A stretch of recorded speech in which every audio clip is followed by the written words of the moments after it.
범죄 방법에는 두 가지 방법이 있겠죠, 그죠? 뭔가로 인해서 피해를 받았을 때 제일 좋은 방법은 뭐야? 원상 회복을 하는 방법이지, 그지? 예. 원상 회복이라는 거는 뭡니까? 원래의 상태로 만들어 주는 걸 말한다, 그지? 예. 그 다음에 두 번째는 원상 회복이 안 될 때는 뭐를 요구하게 됩니까? 돈으로 달라라고 요구하게 되지, 그지? 그 다음에 두 번째는 금전으로 배상하거나 보상하거나 할 것을 이제 요구할 수 있다, 그지? 예. 그래서 이 원상 회복의 방법에 해당하는 것이 바로 쟁송입니다. 쟁송, 행정 쟁송이야. 왜 쟁송이 원상 회복의 방법이 되는가 하면 쟁송이라는 것은 위법한 행위를 취소하는 역할을 하거든요. 요거는 뭔가 하면 위법한 행정행위를 취소한다고. 위법한 행정행위를 취소하면 적법한 상태로 만들어지겠지, 그지? 그래서 넓은 범주에서 원상 회복의 방법이다 이렇게 말하고요. 그 다음에 이 금전으로 배상하거나 보상하는 거, 요거를 우리는 뭐라고 말하는가 하면 손해를 전보하는 제도다 이렇게 이야기한다, 그지? 손해라는 게 뭡니까? 피해가 발생한 것, 그지? 전보라는 게 뭐야, 이게? 전보라는 게 금전의 방법으로 보상하는 걸 전보라고 그래, 그지? 그래요. 그래서 여기에는 두 가지가 있는 거지, 그지? 여기에는 두 가지가 있어요. 손해배상이라는 게 있고요. 손해배상이라는 것은 위법한 작용에 대한 그 사유가 위법해. 손해를 발생시킨 사유가 위법할 경우에, 그지? 그것을 금전으로 배상해 주는 것을 손해배상이라고 말하고요. 그 다음에 피해의 내용이, 피해의 원인이, 그지? 이거 원인이야. 피해 원인이 적법할 때 이걸 뭐라고 하는가 하면 손실을 보상한다 이렇게 이야기한다, 그지? 보상, 배상, 보상. 자, 우리가 많이 쓰는 용어 중에 배상이라는 용어도 있고 보상이라는 용어도 있는데, 배상이라는 거는 기본적으로 위법이라는 작용하고 결부되더라. 중요한 내용입니다, 그지? 배상은 위법하고 결부되더라, 그지? 요거는 무슨 말인가 하면 배상이라는 것은 위법은 다른 말로 불법이라고도 말하지, 그지? 그래서 불법 행위 책임의 한 내용이다 이렇게 이해합니다, 그지? 배상은 뭡니까? 불법한 행위에 대한 책임이다, 그지? 불법 행위 책임의 한 내용이 바로 배상이다 이렇게 이해를 해야 돼. 보상이라는 것은 있잖아. 불법 행위 책임을 전제로 하지 않습니다, 그지? 보상이라는 것은 반드시 적법한 것도 전제로 하는 것은 아니지만, 그지? 불법이 아닌, 넓게 말하면 국가가 국가의 작용으로 인해서 발생한 피해에 대해서 금전의 형태로 보존해주는 모든 형태를 보상이라고 말합니다, 그지? 보상. 보상이라 그럴 때 보자는 있잖아. 이 보자는 한자로 쓰면 어떤 보자를 쓰는가 하면 이런 보자를 씁니다. 이런 보자 본 적 있죠, 그죠? 이거 뭐 보충한다 그럴 때 보자지, 그죠? 요런 보자를 씁니다, 그지? 내가 하나 더 설명을 할게.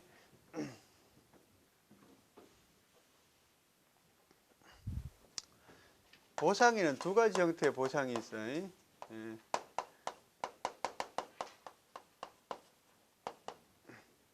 보상, 이런 보상이 있고요. 그 다음에 이런 보상이 있어요. 이건 무슨 보자야? 무슨 보자라 그래 이거? 정민이 이거 무슨 보자고? 아, 처음 보는 자는 아니지 그래도? 아, 그래요. 준영이 무슨 보자야? 은혜를 갚는다 그럴 때 갚을 보자입니다, 그지? 여기서 이렇게 쓰면 읽어보세요. 본이야, 그지? 그래, 갚을 보자입니다, 그지? 그래서 보상에는 요런 보상이 있고 요런 보상이 있어요, 그죠? 요런 보상의 대표적인 게 뭔가 하면 국가유공자 보상이에요. 들어봤어요, 그죠? 국가유공자 보상은 이 보자를 쓰지 않고 이런 보자를 씁니다, 그지? 사실은 요런 보상, 요런 형태, 요런 용어를 쓰는 보상은 행정법에서는 배우지 않습니다. 그런데 늘 이게 국가 작용이기 때문에 나는 한꺼번에 설명해 주는데, 요거는 주로 어디서 배우는가 하면 사회보장법 시간에 배웁니다. 다른 말로 요건 뭐라고 말하는가 하면 사회보상이라고 그래. 사회보상. 사실은 요 보상은 넓게는 얘한테 포함되는 개념입니다. 이 보상이라는 것은 넓게 아까 뭐라 그랬어? 국가의 어떤 국가가 원인이 돼서 발생한 피해에 대해서 금전의 형태로 보상해 주는 것은 모두 여기에 포함됩니다. 그지? 그래서 사실은 뭐 이런 표현이 교과서에는 없습니다만은 손해배상의 이 배상도 넓게는 이 보상의 범주에 들어. 넓은 범위에서. 그지? 얘는 원인이 좀 한정이 돼 있지. 그지? 이제 사회보상이라고 그러는데, 사회보상은 나온 김에 그냥 설명합니다. 그지? 크게 이렇게 3단계로 나뉜다고 그래요. 제일 첫 번째 사회보상이 어떤 건가 하면 있잖아. 전쟁보상이에요. 전쟁희생보상. 전쟁유공보상. 전쟁유공보상. 국가가 보전해주는 보상의 형태 중에 제일 먼저 등장한 게 사실은 이런 보상, 이런 보상이나 이런 보상보다 더 먼저 등장한 게 사실은 사회보상입니다. 국가는 사실은 있잖아. 우리 역사를 보면 어떤 역사로 이렇게 이루어져 있어 계속 전쟁을 하지, 그지? 전쟁에 대한 유공보상이기 때문에 사회보상의 제일 1단계 형태는 뭔가 하면 어디에 따라 보상의 근거를 어디에 두는가 하면 희생과 뭐에 따라서 공헌에 따라서 보상하도록 되어 있어요. 희생과 공헌에 따른 보상이 제1단계. 그래서 여기 해당되는 게 현재로 보면 어떤 게 있는가 하면 독립유공보상, 그지? 그다음 뭐 국가유공보상, 의사상자 보상, 뭐 이런 것들이 있지, 그지? 의사상자가 뭔지 알죠? 의사상자가 뭔지 알아? 태준이 알아 몰라? 의사상자. 의사자는 뭔지 압니까? 의사? 잘 모릅니까? 그래. 이 의사는 있잖아. 의사는 아니야. 닥터는 아니야. 안중근 의사라 그러지, 그지? 안중근 닥터는 아니잖아. 그런 사람, 의로운 일을 하다가 돌아가신 분을 의사자라고 합니다. 의로운 일을 하다가 다치면 의상자가 되겠지, 그지? 그래서 의사상자는 의로운 일을 하다가 돌아가시거나 다친 분을 말한다, 그지? 대표적으로 어떤 사람이야? 이번에 있었잖아. 이번에 땡땡 대학에서 OT 갔는데 큰 사고가 났어, 그지? 그래서 선배인 A모 군이 후배들을 살리러 갔다가 죽었어, 그지? 그 사람 뭐로 지정이 됐어요? 의사자로 지정이 됐어요, 그지? 그런 게 이제 의사상자야. 물 빠진 사람 구하다가 죽는 경우도 있지, 뭐 그런 경우지, 그지? 그래서 이런 사람들은 희생과 공헌에 따라 보상을 합니다. 그래서 요 보상의 경우에는 있잖아. 봐봐. 지워버렸네. 아까 여기 배상이 있었지, 그지? 배상. 보상이 있었지, 그지?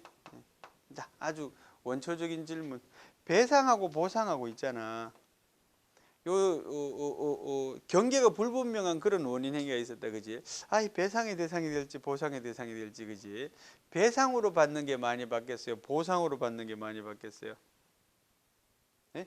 배상으로 받는 게 많이 받겠죠. 왜? 얘는 잘못한 행위라는 게 전제가 되잖아, 그치? 그래요. 얘가 많이 받는다, 그지? 요 배상하고 보상하고 중첩될 수도 있어요. 국가가 뭔가 잘못하는 행위하고 겹쳐지고 자기는 의로운 일을 할 수도 있거든. 그런 경우에는 어떤 게 더 유리하겠어? 이 보상이 더 유리합니다, 그지? 얘는 또 뭐가 더 더해져요? 공헌도가 더 더해지잖아, 그치? 근데 내가 지난번에 어떤 학술대는 아니고 있잖아. 국회에서 이렇게 입법 공청회를 하는데 토론을 하러 갔는데 뭔가 하면은 북파공작원이라고 있어, 그지? 북파공작원. 근데 그 사람들에 대한 이제 보상을 좀 뭐 넉넉하게 해달라 이런 취지야. 그래가지고 발표하시는 분이 보상을 할 게 아니라 국가가 말이지 뭡니까? 그 사람들은 군번도 없고 아무것도 없거든. 그리고 어떤 법에 근거해서 그 사람들을 북파시킨 것도 아니다 이런 거지, 그지? 그러니까 배상을 하는 게 맞다, 막 이래 주장하더라고. 그래서 배상을 해야지 더 많이 받기 때문에 그렇다 뭐 이런 취지인데, 잘못 알고 있네. 이 배상보다 있잖아, 이 보상을 해야지, 그지? 그래서 단계는 조금씩 다른 거지, 그지? 요게 이제 최고의. 그래. 두 번째는 있잖아. 국가가 어떤 원인 행위를 제공한 거야. 국가가 원인 행위를 간접적으로 폭넓게 제공했는데 말이지. 직접 원인 행위를 제공하면 뭐가 돼요? 배상의 대상이 되겠지, 그지? 근데 국가가 원인 행위를 어떻게 간접적으로 제공했거나 아니면 넓게 국가의 원인 행위가 있다라고 보여지는 경우, 이런 경우에 보상해 주는 것을 또 사회보장의 범죄에 넣기도 합니다. 여기 해당되는 것은 뭔가 하면 우리 범죄 피해자 구조제도 같은 게 있어요. 범죄 피해자 구조제도. 범죄 피해자 구조제도라는 말 들어봤어요? 들어봤어요? 안 들어봤어요, 정민정? 그래. 범죄 피해자 구조제도는 뭔가 하면 범죄 피해자를 국가가 구조해 주는 제도인데, 이 구조라는 거는 그냥 살려준다는 뜻이 아니라 어떤 넓은 의미의 보상을 해준다는 뜻이야. 근데 어떤 경우에 보상해 주는가 하면 범죄자가 누군지, 가해자가 누군지 정확하게 알면 그 사람한테 민사상의 손해배상을 묻게 됩니다, 그지? 근데 밤거리를 가다가 말이지 누군가한테 맞아서 중상을 입었는데 그 범인을 찾을 수가 없어요. 그런 경우에는 누가 그 치료비를 대줘야 되겠어? 국가에서 구조를 해줘야 됩니다. 그러니까 뭡니까? 사망하거나 중상을 입었어, 그지? 범죄 피해로 인해서. 그런데 가해자를 알 수 없는 경우에는 범죄 피해자 구조제도라는 게 있어요. 이거는 왜 그러면 국가가 간접적으로 넓은 의미로 원인 행위를 제공했단 말이야? 국가는 말이지 치안을 잘 유지해야 될 그런 의무가 있는 거지. 경찰 의무가 있는 거지, 그지? 그런 걸 충실히 못했다 이런 취지라는 거지, 그지? 세 번째는 있잖아. 원인을 알 수 없는 원인을 알 수 없는 피해.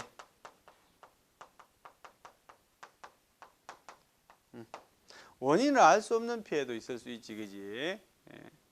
이 얘기에 해당되는 게 있지. 뭐가 있는가 하면 무과실 의료 사고.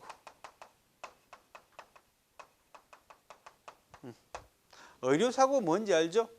의료 사고는 병원에서 내가 있잖아 치료를 받았는데 뭐가 잘못된 경우에, 그지? 그런데 대부분의 의료 사고들은 과실이 있습니다, 그지? 의사의 잘못된 행위에 의해서 사고가 나지. 그래서 과실에 의한 의료 사고는 무슨 책임을 지게 돼요?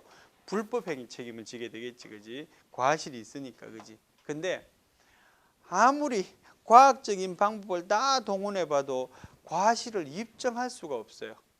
그런 경우에는 무과실이 되는 겁니다. 예를 들어서 있잖아, 여러분.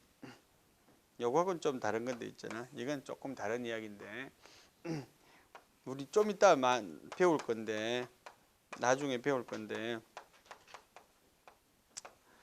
예방접종이라는 거 있어, 그죠? 우리 뭔 주사 맞노? 올 작년에 말이야 독감이, 그지? 독감이 유행해서 작년에도 이제 우리 독감 예방접종을 맞았는데, 과학기술이 많이 발달하면 완전 무결한 예방접종도 나올 수 있다. 강제 OX야. 과학기술이, 의료기술이 많이 발달하면 완전 무결한이라는 말은 뭐야? 부작용이 전혀 없는 그런 예방접종도 나올 수 있다. 아닌 것 같아요? 우리 체육학과 학생. 체육 시간에 그런 거 배우지, 니네, 그지? 보건에 대해서도 배우잖아. 그래요. 완전 무결한 예방접종도 있나? 없을 것 같습니까? 왜 그런가 하면 있잖아. 이 예방접종이라는 거는 뭘 하는 거야? 예방접종이라는 거는 몸에다가 뭐를 투입하는 겁니까? 대표적으로 그 독감 주사 같은 거 봐. 약이라는 게 사실은 그 약이 뭐로 이루어져 있어요? 잘 모르나? 그 약 뭐로 만들더노?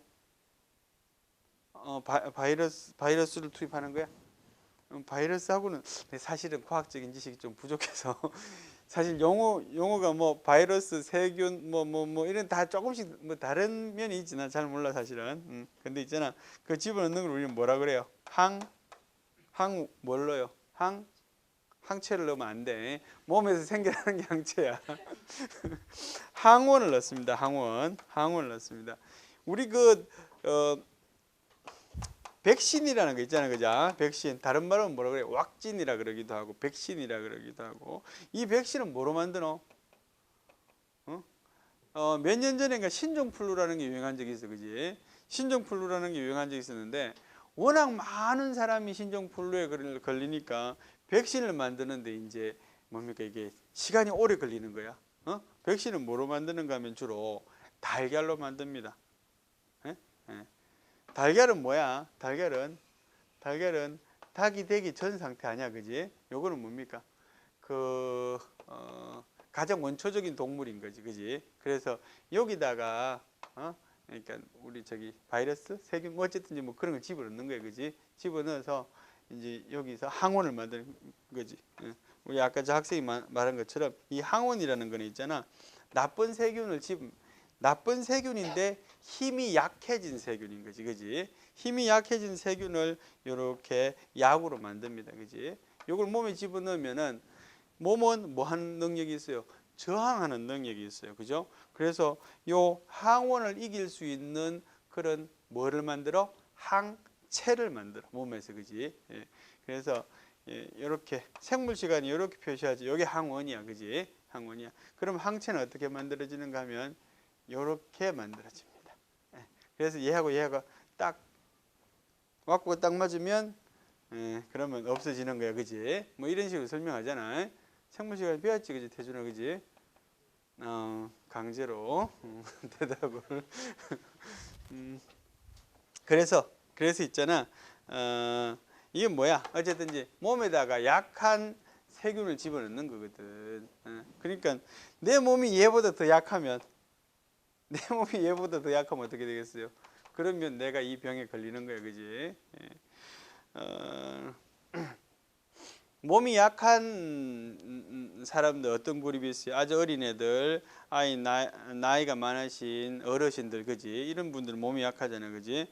나이 많으신 어르신들은 예방 접종을 받았는데 감기에 걸려버리는 거지, 바로, 그지? 몇 해 전에 요 강의하시던 장태주 교수님이 있잖아. 독감 주사 맞았는데 감기 걸렸다고 막 화를 내시는 거야. 뭐 주사란 말이지 어떻게 하길래 이거 모르시는 거지. 그거는 자기한테 약한 세균이 들어왔는데 본인이 더 약한 거야, 그거보다. 그러면 그 병에 걸리는 겁니다, 그지? 그 대신에 얘가 약하기 때문에 내가 독감을 알아도 약하게 앓습니다, 그지? 그 대신에 앓고 나면 뭐가 생겨요? 항체가 또 생겨요. 그래서 나중에는 조금 더 센 놈이라도 얘가 대적을 할 수 있는 거야, 그지? 뭐 그런 원리로 이루어져 있단 말이지.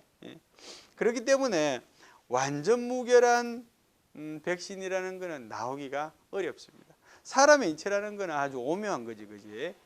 사람마다 인체는 다 특성이 다 100이면 100, 만이면 만, 뭐 다 다른 거지, 그지? 그러니까 없어요. 완전 무결할 수가. 그래서 여러분 나중에 좀 배우지만 또 있잖아. 이 예방 접종할 때 사고가 발생하면 보상하는 규정이 반드시 전염병 예방법. 지금 좀 이름 바뀌었는데 어쨌든 그런 법이 다 있습니다. 어쨌든지. 그런데 요런 거는 있잖아. 지금 나중에 배울 거는 국가가 한 예방 접종이야. 보건소에서 이루어지는, 그러니까 국민들이 의무적으로 맞아야 되는 예방접종들이 있어, 그지? 그런 것들은 우리 행정법의 적용 대상이고요. 그게 아니라 여기서 말하는 거는 그냥 민간 의료기관에서 발생한 의료사고인데 과실에 대한 입증이 안 돼. 과실에 대한 입증이 안 되는 경우에는 누가 할 거냐, 그지? 의료기관도 자기가 과실이 인정이 됐을 때 손해배상해 줄 거 아니야, 그지? 자기의 과실이 인정이 되지 않으면 그러면 누가 그 피해에 대해서 책임을 질 거냐, 그지? 그래서 넓게는 뭡니까? 이 경우에도 국가가 지는 게 좋겠다, 뭐 이런 이론이 있는 거야. 방식은 뭐 여러 가지 있을 수 있어요. 보험을 들어서 해결하는 방식, 여러 가지 방식이 있는데 어쨌든지 책임을 누가 질 거야, 궁극적으로, 그지? 그런 이론들을 설명할 때 이 사회보상의 마지막 단계로 설명하기도 한다는 거지, 그지?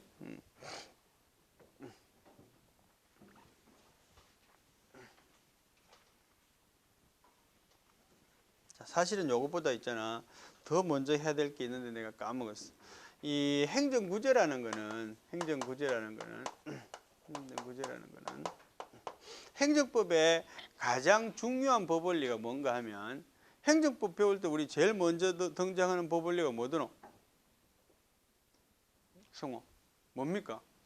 우리 제일 먼저 뭐 배웠어요? 행정법 배우면서 제일 먼저 어떤 원리로서 배운 원리. 그거 말고, 그거는 원리는 아니고, 그거는 작용하는, 뭐, 그것도 원리긴 한데, 예, 교과서에서 배우는 건, 제일 큰 덩어리로 배우는 게 뭔가 하면, 법치주의지, 그지? 예, 행정법 작동의 원리로서 제일 근본적인 원리가 법치주의 원리 아닙니까, 그지? 그래서 행정구제는 법치주의의 구현 방법이다, 이렇게 이야기한다, 그지? 법치주의를 구현하는 제일 중요한 원리가 바로, 중요한 제도가 바로 행정구제 제도예요, 그지? 근데 법치주의에 있어서 있잖아요. 교과서에 내 책에도 나오는데, 법치주의 중에서도 이거는 뭘 구현하는가 하면은 법의 양면성을 구현한다, 이렇게, 그지? 양면성. 이 양면성은 다른 말로는 뭐라고 그러는가 하면 양면적 구속력이라 그래.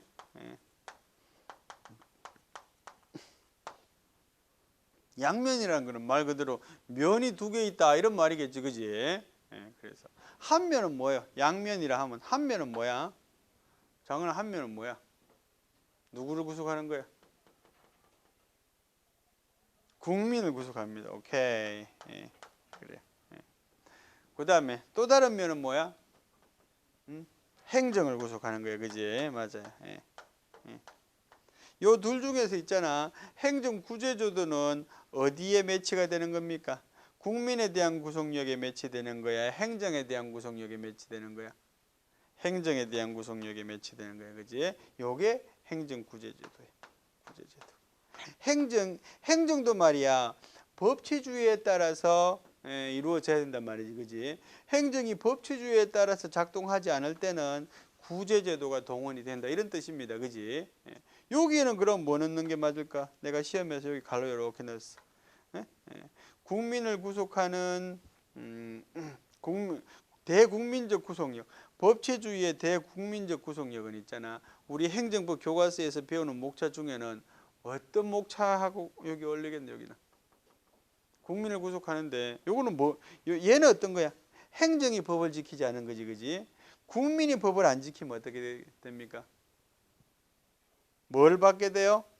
벌이나 강제를 받게 되지, 그지? 그래서 행정의 실효성 확보 수단은 여기에 해당되고요. 행정구제제도는 여기에 해당되는 거야, 그지? 이해됐어, 그지?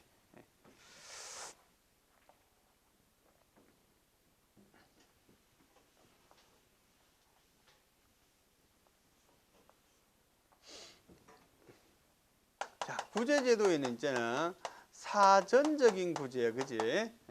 사전적인 구제가 있고 사후적인 구제가 있어, 그지?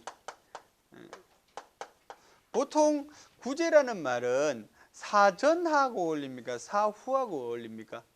사후하고 어울려, 그지? 우리는 사전할 때는 뭐라 그래? 예방이라고 말하잖아, 그지? 근데 여기서는 요 사전적 구제는 예방이라는 뜻도 되지만 예방하고는 조금은 사실은 뉘앙스가 달라. 요거는 어떤 뜻인가 하면 사실은 직접 구제제도예요. 직접 구제제도. 바로 고쳐주는 거예요. 바로. 바로.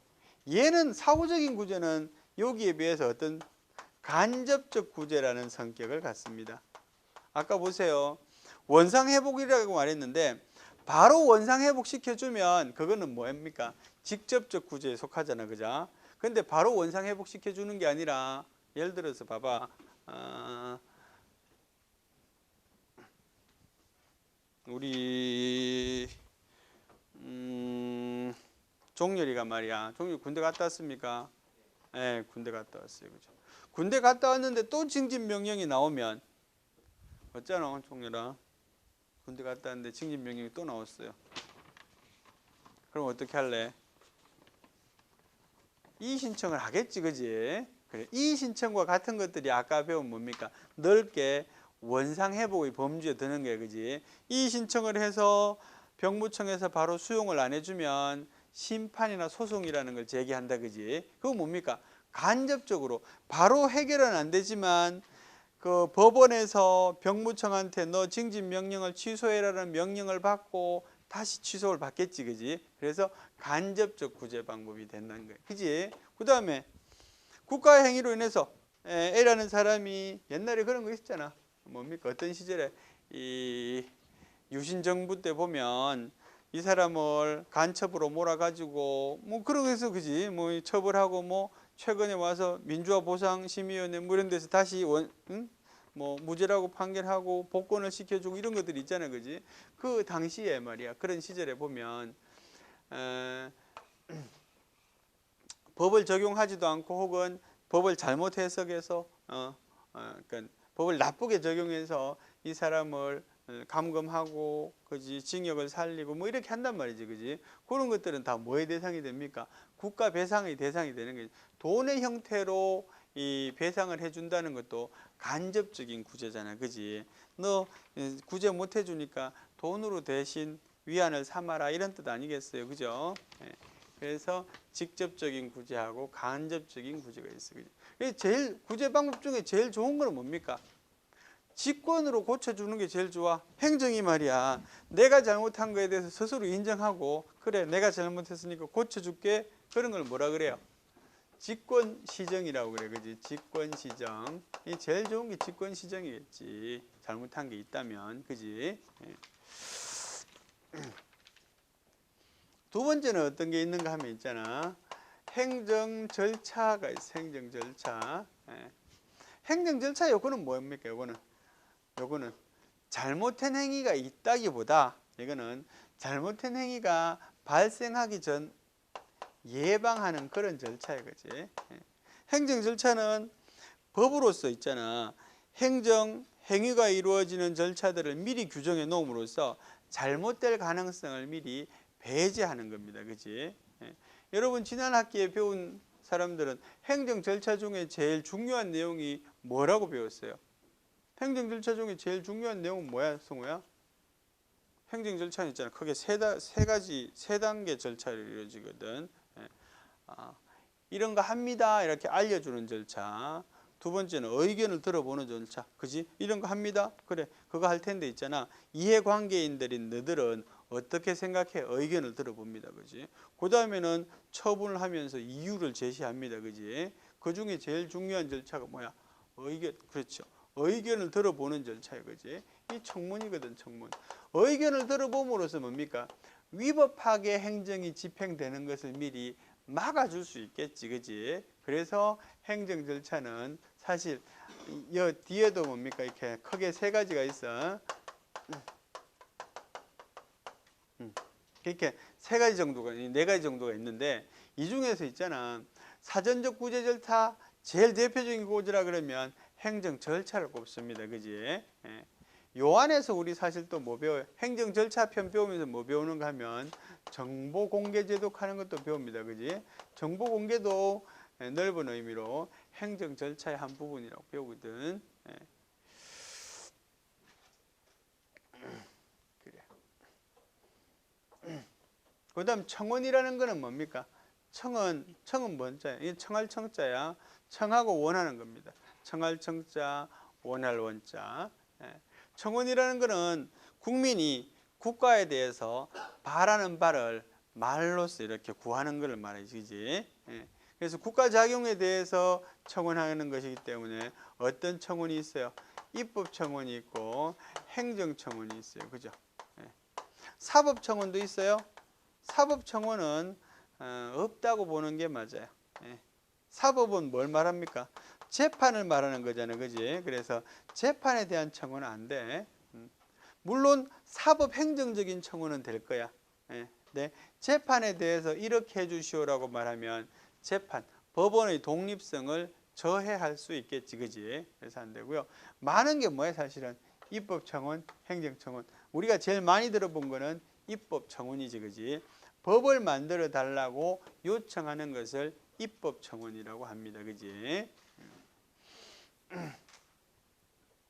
자, 하나만 가르쳐 줄게. 입법청원은 누구를 통해서 하도록 하고 있는가 하면, 누구를 통해서 하도록 하고 있는가 하면, 의원을 통해서 하도록 하고 있어요. 반드시 이거는 언제나. 예. 법률에 대한 입법청원은 국회의원이 해야 돼요. 그 다음에 조례에 대한 입법청원은 지방의원이 해줘야 돼. 예. 그러니까 지 혼자 힘으로 안 돼. 예. 그래서 어디다 찾아갑니까? 그 시민단체들이 국회의원을 만나서 이런 법 만들어 주세요. 이렇게 자꾸 이렇게 국회에 만나잖아, 그지? 예. 그 다음에는 민원처리제도. 민원처리제도의 대표적인 게 뭔가 하면 옴부즈만이야, 그지? 옴부즈만 제도 하는 거 있어요, 그죠? 그 다음에 민원처리는 주로 어디서 하는 우리 그런 건 뭐 인터넷 기사나 많이 보잖아. 누군가 뭔가를 좀 호소하고 싶을 때 제일 결정적으로 나한테 도움을 줄 수 있을 것 같은 사람이 누굽니까? 민원이 해결이 안 되면 누구 어디에 올리더노? 청와대에 올리지, 그지? 맞습니다. 대통령실에 있어요. 대통령실. 대통령실에 가면 대통령실에 이제 대통령 민원실인지 뭐 명칭은 내가 정확히 모르겠지만 청와대에 올리지, 그지? 대통령 국무총리실에도 있어. 민원 담당 비서관 뭐 이런 게 있어, 그지? 그래서 여기는 민원 담당합니다, 그지? 또 이 민원 처리하고 조금은 뉘앙스의 차이가 있지만 감사원에다가 호소해도 조금 해결이 되는 거지, 그지? 옴부즈만에 대해서만 좀 설명합니다. 옴부즈만이라는 말은 많이 들어봤어요, 그죠? 들어봤나? 네. 옴부즈만은 있잖아. 행정을 통제하는 감시자를 말합니다, 그지? 행정을 통제하는 감시자. 어디서 나왔다 그래요? 스웨덴에서 나왔다 그래. 요 옴부즈만은 사실은 어디에도 나와요?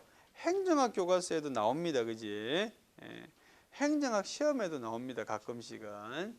그래서 옴부즈만은 크게 두 가지 유형이 있어요. 의회형 옴부즈만하고요, 의회형 옴부즈만이 있고 행정형 옴부즈만이 있어요. 더 이렇게 표준적인 모델은 뭐야? 옴부즈만 그러면 원래의 모델은 의회형이었게 행정형이었게? 원래는 스웨덴에서 나왔다며. 스웨덴에서는 의회형입니다, 그지? 그리고 의회형을 갖고 있는 제도가 나라가 훨씬 많습니다, 그지? 행정학 책에 보면 이런 말도 나와. 호민관 하는 거 나오잖아요. 호민관 들어봤어요, 그죠? 호민관이 뭐야? 야를 호민관이라 그래. 호자 무슨 호자 쓰겠어요? 보호할 호자를 씁니다. 백성민 백성을 보호하는 관리다 이런 말이야. 그애가 옴부즈만이야, 그지? 근데 우리나라는 행정형 옴부즈만입니다. 스웨덴은 의회형 옴부즈만입니다, 그지?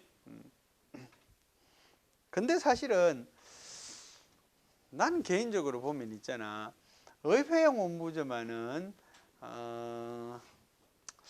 특별한 특색은 없어. 왜냐하면 의회 그 자체가 행정을 통제하는 역할을 하잖아, 그죠? 굳이 그런데 행정을 통제하는 사람을 따로 둬서 한다는 뜻이지, 그지? 근데 옴부즈만은 딱 하나만 기억하면 됩니다, 그지? 옴부즈만이 할 수 있는 역할을 표현하는 말입니다, 그지?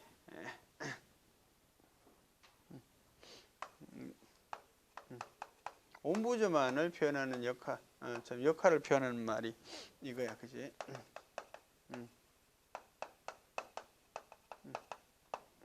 이 감시를 하는 개야, 그지? 감시견이고요. 이빨이 없는 감시견이야, 그지? 요 이빨에 해당되는 게 이게 뭡니까? 이거는 강제력을 말하는 거예요, 그지? 강제력. 좀 다시 쓰면 직권 시정할 수 있는 그런 권한, 직권 취소 권한. 직권으로 자기의 힘으로 시정하거나 자기의 힘으로 취소할 수 있는 권한이 있느냐 하는 거지, 그지? 없다 그런 말이야, 그지? 직권 시정할 수 없어요. 뭐만 할 수 있어요? 이건 안 되고 뭐만 할 수 있어? 권고만 할 수 있어, 그지? 예. 그래서 이게 뭡니까? 한계. 그렇지만 사실 옴부즈만이 뭡니까? 권고한 내용에 대해서 일반 행정기관이 무시할 수 없어요. 무시하지는 않아요. 무시하지는 않는데 100% 다 수용되는 건 아니야. 눈치는 봅니다. 예, 그래요. 우리나라의 옴부즈만은 지금 어디 있어요? 우리나라의 옴부즈만은 지금 어디에 있게? 어디에 있어요? 무슨 위원회? 그렇죠. 국민권익위원회에 있어요. 그죠? 국민권익위원회. 그전에는 어디 있었어요? 국민고충처리위원회라는 조직이 있었어요. 그죠? 예. 지금 어디 있다고? 국민권익위원회에 있어요. 권익위원회. 예전에는 국민고충처리위원회에 있었는데 고충처리위원회가 뭡니까? 고충처리위원회하고 부패방지위원회하고 행정심판위원회 이 세 개가 합쳐서 뭐가 됐어요? 국민권익위원회가 됐어요. 그죠? 예. 그래서 여기서 담당해. 예. 아, 그래요.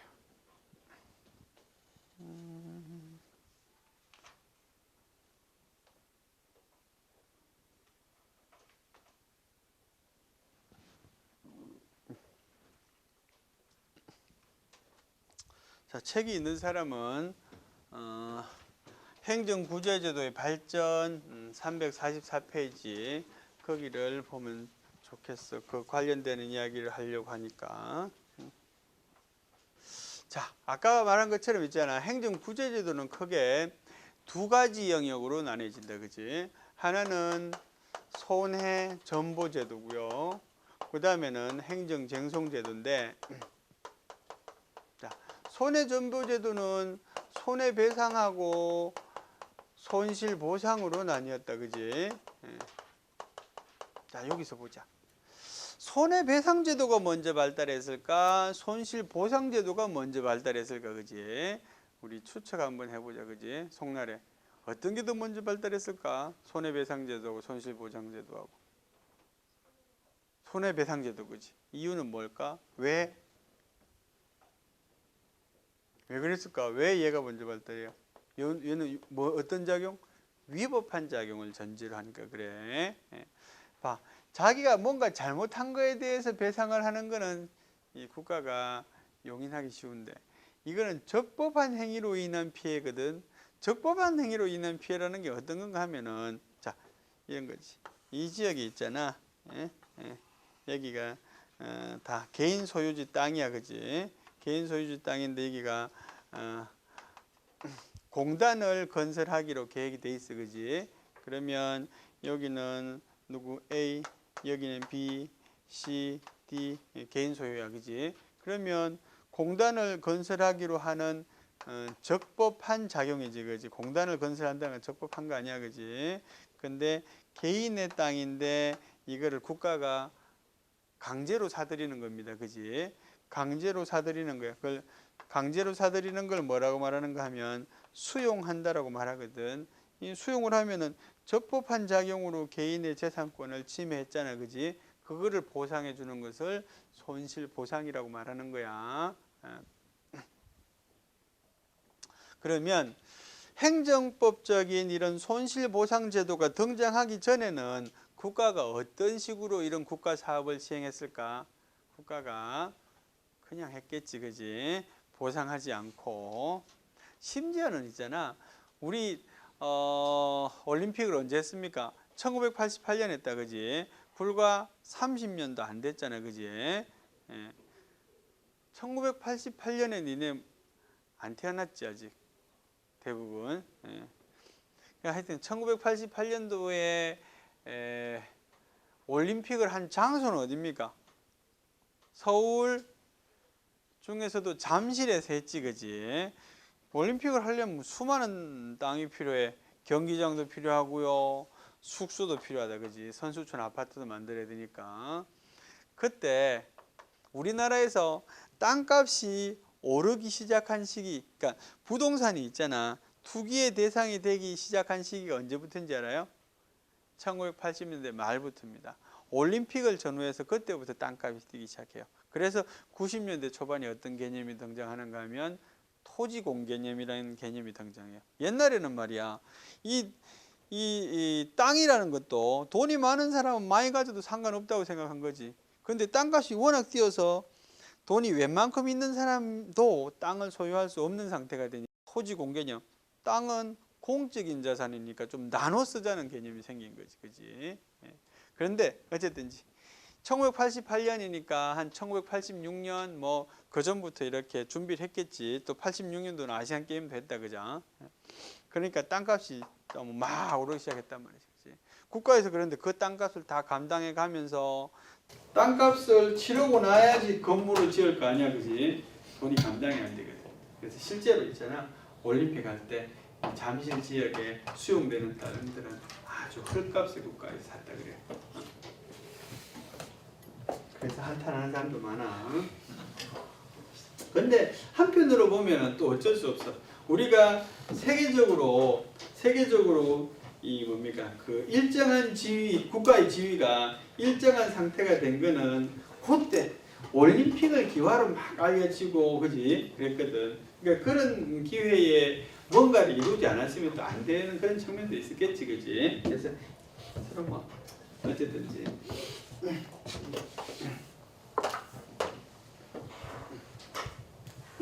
손해배상이 더 먼저 발달하고 이제 손실보상이 나중에 발달했지. 그래서 국가배상 이론도 있잖아. 국가배상 이론도 뭐를 중심으로? 손해배상 이론을 중심으로 계속 발달합니다, 그지? 그래서 국가배상 측면에서는 맨 처음에는 뭡니까?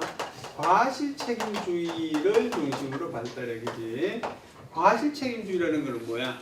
과실책임주의는 국가가 어떤 피해를 발생시키는데 과실이 있을 때, 과실이라만 하면 뭐를 포함한 개념이야? 고의를 포함한 개념이야, 그지? 국가가 고의 또는 과실로 손해를 발생시켰을 때 책임을 진단 말이야, 그지? 근데 요거는 어떤 걸 의미하는가 하면 입증을 의미해, 입증.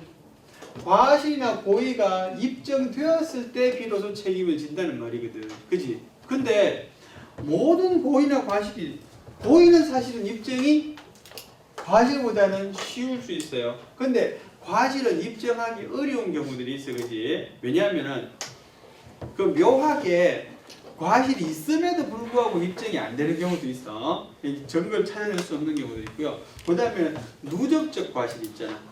요 아주 예를 들어서 여기 이제 공장인데 폐기물을 배출해, 이렇게, 그지? 폐수를 배출하는데 하루에 조금씩 배출한단 말이야, 그지? 그런데 하루에 있는 사람은 어떤 피해를 입어. 그래서 그 측정량으로 보면 뭐 신체 이상을 일으키기 어렵지만 이게 누적이 돼서 여기 주민들한테, 그지? 피해를 주는 경우 있단 말이야, 그지? 누적된 과실이 발생할 수 있어. 어쨌든지 이제 입증이 곤란한 경우들이 있다는 거지, 그지? 그래서 얘는 뭐로 발달하는가 하면 무과실 책임 쪽으로 발달합니다. 무과실이라는 건 뭐야? 과실이 입증이 되지 않더라도 책임지라, 이런 말이야, 그지?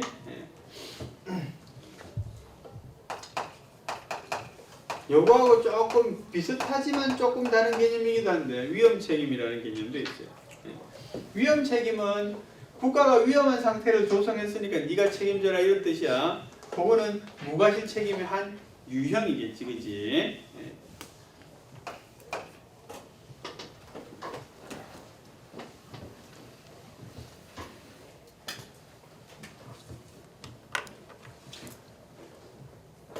그래, 하여튼 이런 식으로 발달하고요. 행정쟁송제도는 어떻게 발달했는지 보자 말이지, 그지?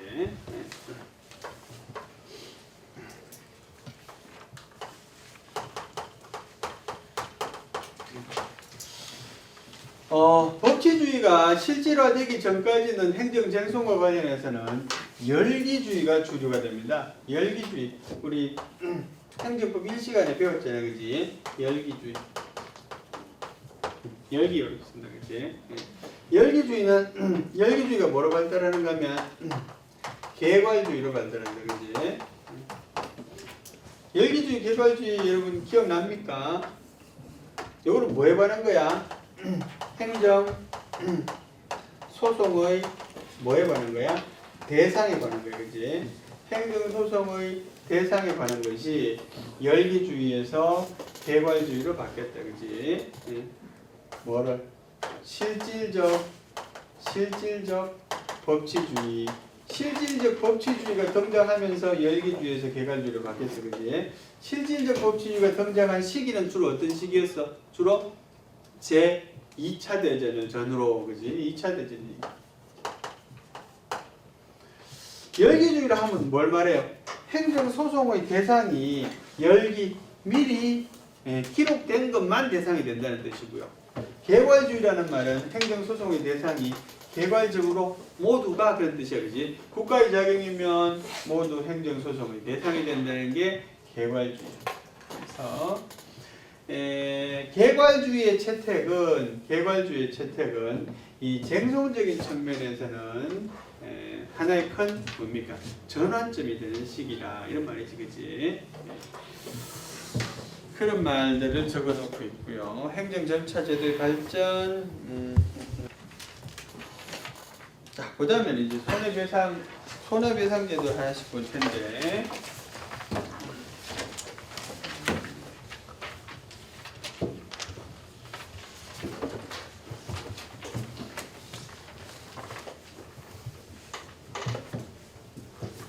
채무로는 346페이지 보시면 됩니다.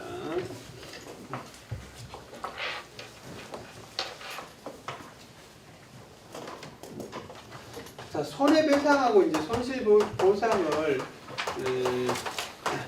구분하는 거예요, 그지? 손해배상은 아까 말한 것처럼 과실책임주의를 기반으로 하는 겁니다, 그지?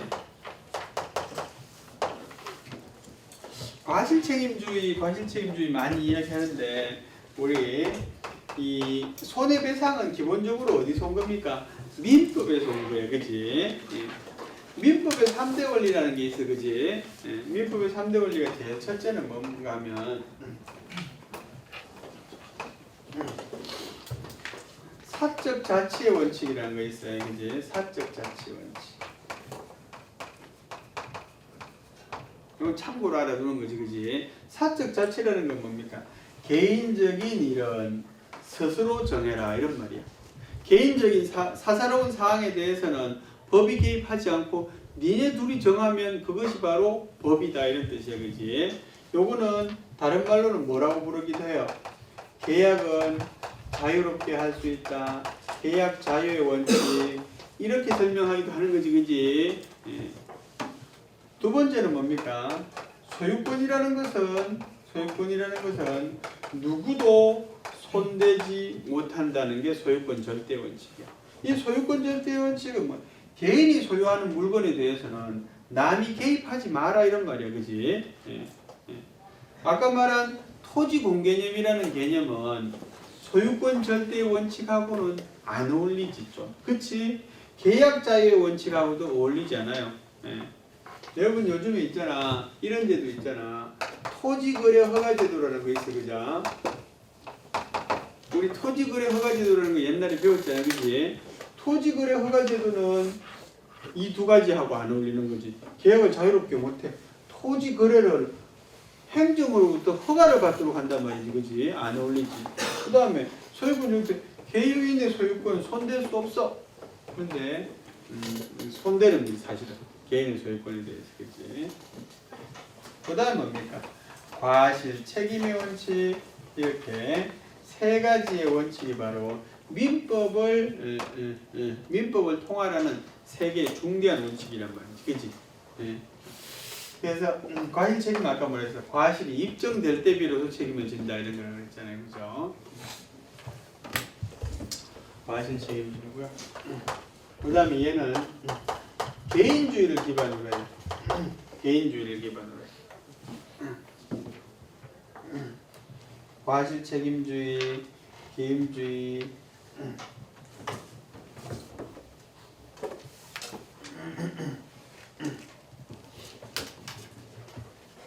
이런 걸 기반으로 하고 있잖아. 얘는 단체주의를 기반으로 해. 단체주의. 그 다음에 공평부담주의.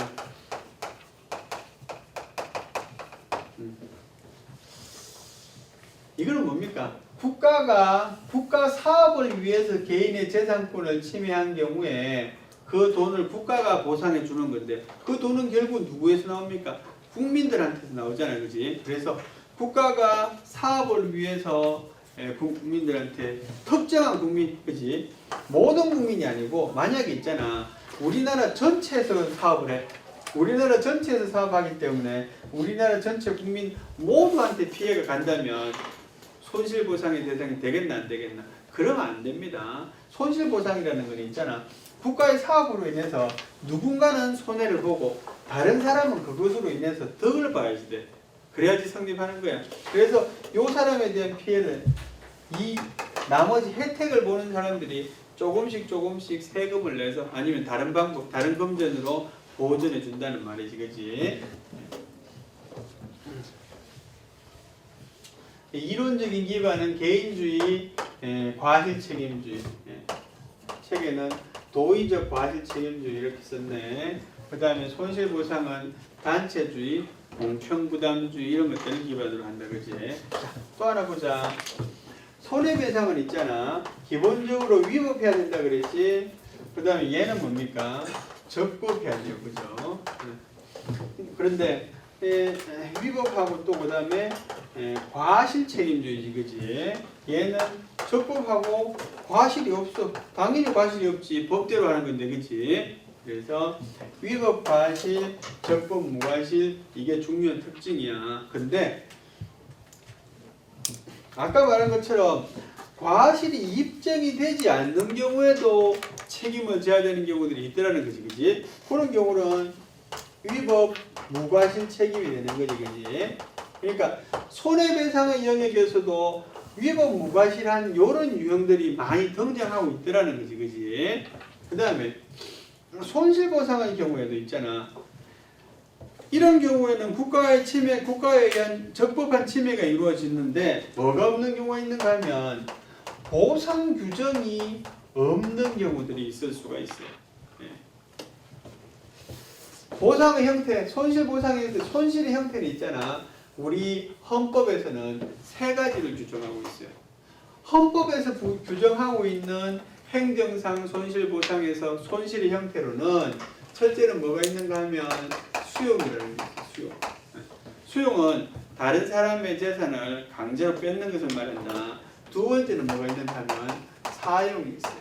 다른 사람의 재산을 쓰는 거지, 그지? 그 다음에 세 번째는 제한이라는 게 있어요. 이건 뭡니까? 다른 사람들의 재산권을 제한하고 있는 거예요, 그지? 요거는 이해가 쉽지, 요거는 이해가 잘 안 될 수 있는데 다른 사람들의 사용권을 제한한다는 건 어떤 겁니까? 예를 들어서 개발 제한구역으로 지정했어요. 그러면 제한되는 거지, 그지? 이 군사시설로 지정했어요. 그러면 제한돼, 그지? 출입이 통제되고 재산권을 행사하기 어렵고 그렇지, 그지? 그래서 수용, 사용, 제한 세 가지 형태가 있는데 수용의 경우에 있잖아. 수용의 경우에 보상이 안 되는 경우가 있겠습니까? 없겠습니까? 수용의 경우에는 다른 사람의 재산권을 빼앗아 가기 때문에 보상이 안 되는 경우는 없어요. 이건 100% 보상이 돼야 돼요. 만약에 수용을 하면서 보상 규정을 두고 있지 않으면 그거는 위헌이야. 그치? 예. 그런데 사용이나 제한의 경우에는 좀 달라요. 사용이나 제한의 경우에는 이거는 보상이 필요한 경우도 있고요. 아니면 좀 이 정도는 네가 감수해라 이런 경우도 있을 수 있어요. 그죠? 예. 물론 아까 말한 개발 제한구역으로 지정이 되면 있잖아. 사실은 일정 정도의 보상을 해줘야 돼요. 아니면 국가에서 그것을 국가가 사과라고 매수 청구를 할 수 있도록 그래 돼 있어요. 네. 사용의 경우에도 봐라. 사용이라는 것은 국가가 개인의 재산권을 사용하는 건데 일시적으로 사용하는 경우도 있고 지속적으로 사용하는 경우도 있지, 그지? 지속적으로 사용하는 것 중에 대표적인 게 뭔가 하면 전봇대를 꽂는 지역이야. 전봇대 꽂잖아, 그지? 전봇대. 국가가 뭡니까? 전력 사업 하려고 전봇대를 이렇게 박습니다, 그지? 그러면 요 전봇대가 꽂히는 요 공간 뭐 한 얼마 되겠나, 그지? 한 이 정도 전봇대 그렇게 이렇다면 요거에 대해서 사용료를 내는 게 아니라 여기에 사방 1m에 대해서 사용료를 냅니다. 예? 여기 이제 논에다 꽂았다, 그지? 그럼 요 사방 1m는 농사 짓기 어렵겠지, 그지? 이렇게 실제로 이렇게 내준다 그래. 그런 게 사용이야.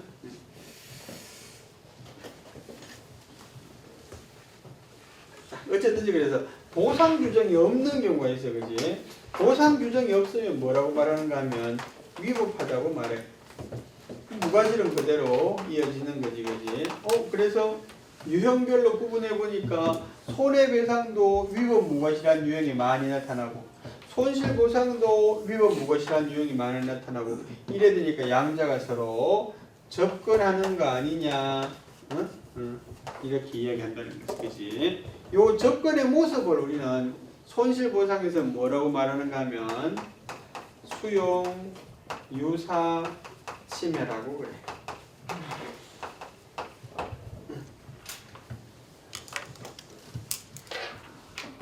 우리 학생들이 있잖아. 이 손해정보편을 배울 때 손해배상이 어려워요, 손실보상이 어려워요 물어보면 뭐가 어렵다고 말하는가 하면 손실보상이 어렵다고 말합니다. 왜냐하면 있잖아. 말부터가 좀 어렵지, 그죠? 수용, 유사, 침해, 그지? 예. 요거는 뭐 어떤 건가 내가 짧게만 설명해 줄게. 사실은 법이라는 게 용어를 정확히 이해하면 좀 덜 어려워. 근데 우리가 용어를 이해하려고 안 하고 외우려고 그러지, 그지? 예. 수용 유사 치면은 이렇게 꺼내 읽으면 됩니다. 수용 유사, 그지? 예. 어떤 뜻이야? 좀 수식을 쓰면 수용과 유사한 이렇게 이해하면 쉽습니다. 수용과 유사한 침해를 수용 유사 침해라 그래.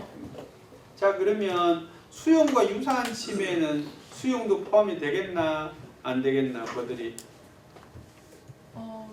포함이 안 돼요. 포함이 안 돼요, 그죠? 수용과 비슷한 침해이기 때문에 수용은 포함이 안 돼. 예. 수용이 포함이 안 되면 주로 어떤 걸 말해?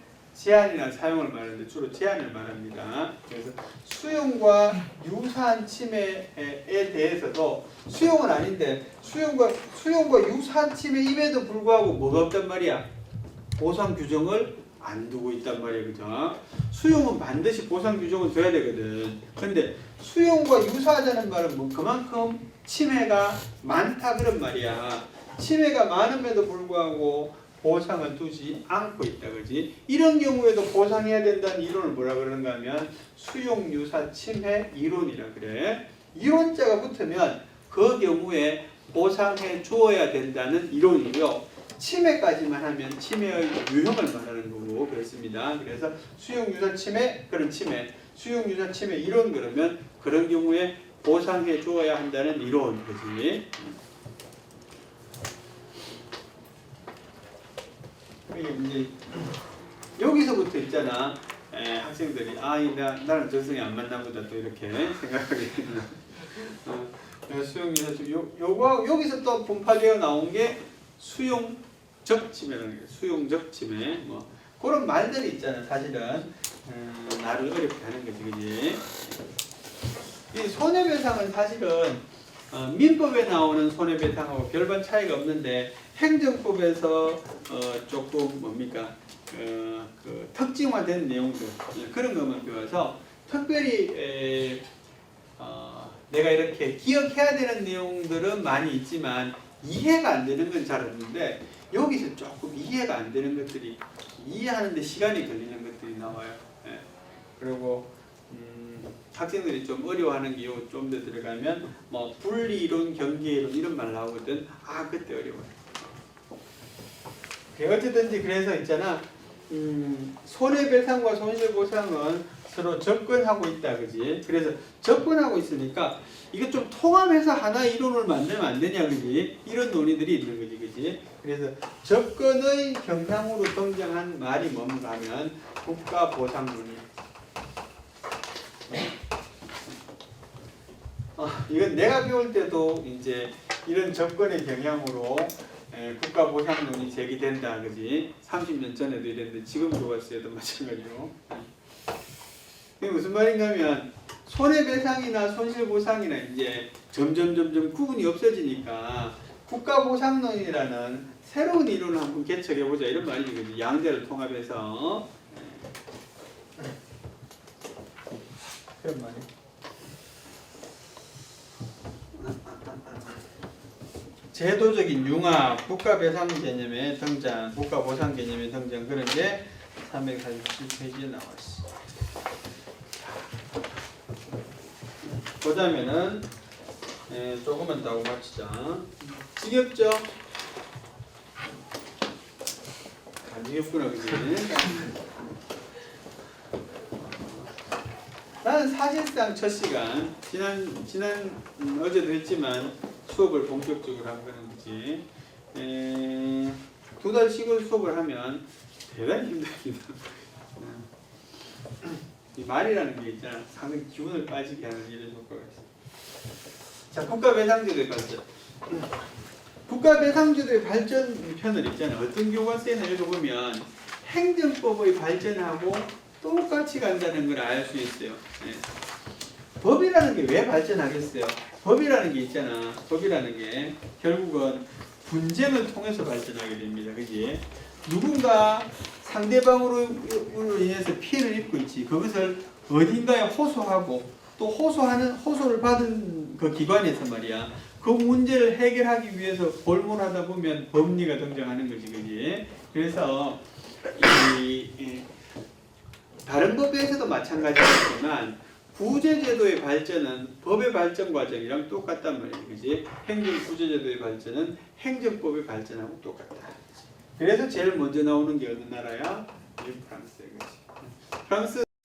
프랑스는 행정법이 제일 발달한 나라이기도 하잖아. 그지? 우리 교과서 맨 앞에 배울 때 행정법의 모국이라고 배웠잖아. 그지? 프랑스.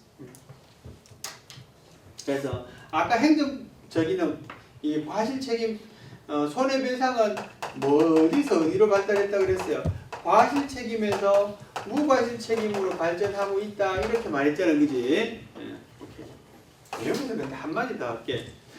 과실책임에서 무과실책임으로 발전하고 있다는 말은 과실이 없는 경우에도 책임을 진다는 말인데, 그러면 과실 책임은 없어지고 무과실 책임만 있다 이런 뜻일까?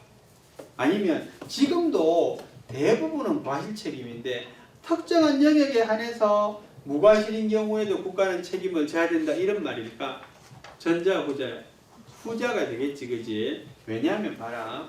국가와 개인 간의 관계든 아니면 개인끼리의 관계든 내가 과실이 있다는 걸 입증할 수 없는데 내가 책임을 진다는 것은 상당히 어려운 일입니다. 그지? 둘 간의 분쟁 관해서 보세요. 본인이 그 대상자라고 생각해봐. 내가 실수한 게 없는데 왜 내가 책임을 지노? 이렇게 말하겠지. 그지? 그래서 아주 특정한 영역, 입증이 곤란할 수밖에 없는 영역에 대해서는 과실을 입증하지 못하더라도 책임을 질 수 있지만 대부분의 경우에는 지금도 여전히 과실 책임이야. 자, 직접 관련이 없지만 사람들끼리의 민사관계지만 무과실 책임을 인정해야 되는 경우들이 있어요. 테레비야. 테레비를 보다가 있잖아. 요즘은 그런 일이 없어. 옛날엔 테레비가 이렇게 뒤에가 뚱뚱했지, 그지? 왜 뚱뚱해요 이게? 브라운관이라는 게 이 TV 화면 옛날에 볼록 하잖아, 그죠? 거기에 뒤에 이렇게 옛날 우리 뭡니까? 컴퓨터 모니터처럼 뚱뚱했었다고. 브라운관이 크기 때문에 그런 거지.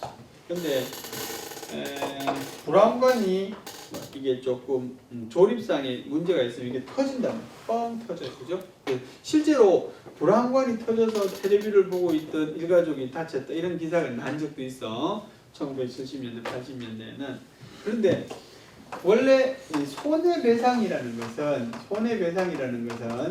누가 입증하는 게 원칙일까? 가해자가 입증하는 게 원칙일까? 피해자가 입증하는 게 원칙일까? 피해자가 입증해야 됩니다. 내가 어떤 이유로 인해서 이런 피해를 입었고 얼마간의 피해를 입었는 거를 피해자가 입증해야 돼요. 예. 물론 이거 뭡니까? 사람들끼리 싸운 경우도 마찬가지예요. A하고 B가 싸워서 그냥 B가 이빨이 나가고 전치 뭐 6주에 피해를 입었어, 그지? 얘가 입증해야 돼. 얘가 때렸다, 그지? 예.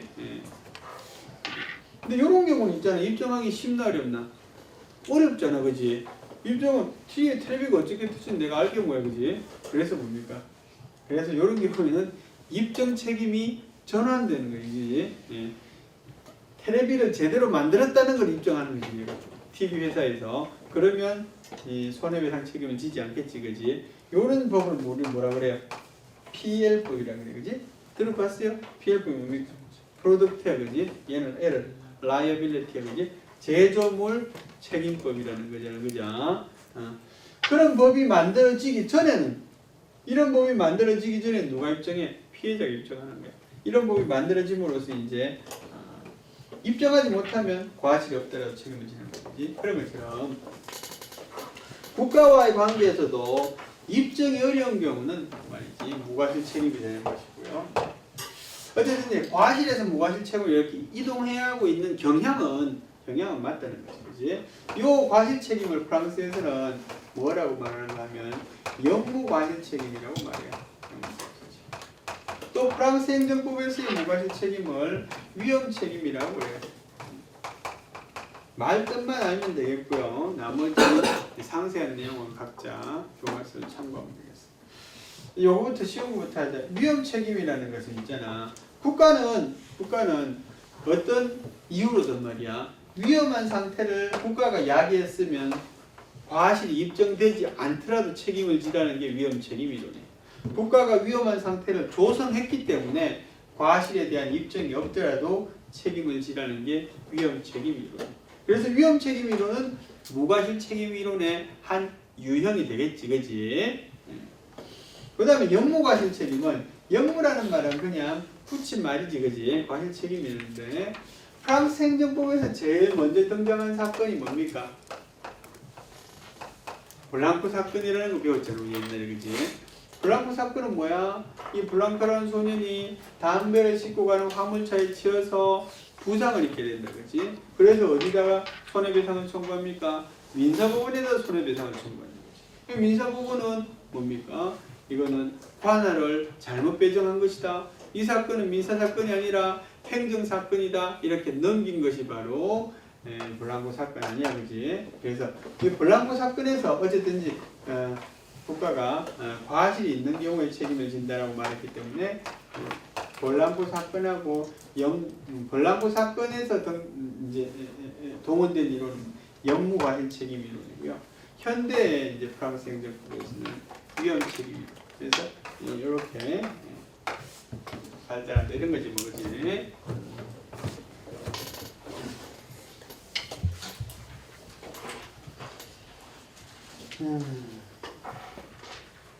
자, 그 다음에 이제 독일,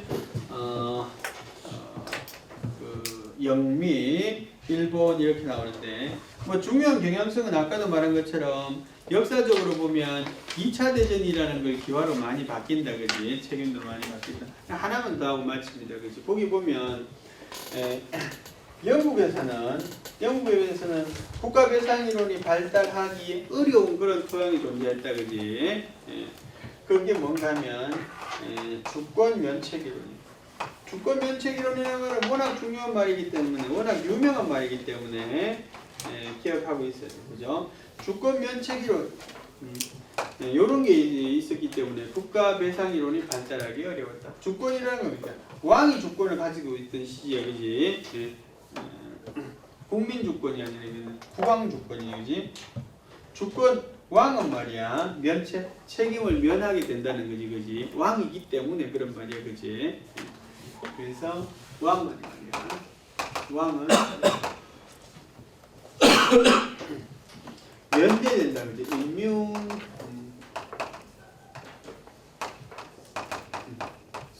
소송이잖아, 그지? 왕은 소송으로부터 면제된다, 그런 거지, 그지? 또 우리 행정법 총론 시간에 배운 거 있잖아요, 그지? 왕은 the king은 이런 거하고 같은 말이야 사실은. makes no wrong, 그지? 악을 행하지 않는다는 말하고 소송으로부터 면제된다는 같은 말이니, 그지? 그래서 이런 것들은 이것으로 인해서 국가배상법이 옛날에는 발전하기 어려운 그런 토양을 갖추고 있었다는 거예요. 예전에는. 근데 뭐 책에 보시면 그래서 2차 대전 이후에 뭐 국방소추절차법, 연방불법행위 청구법 이런 것들이 생겨서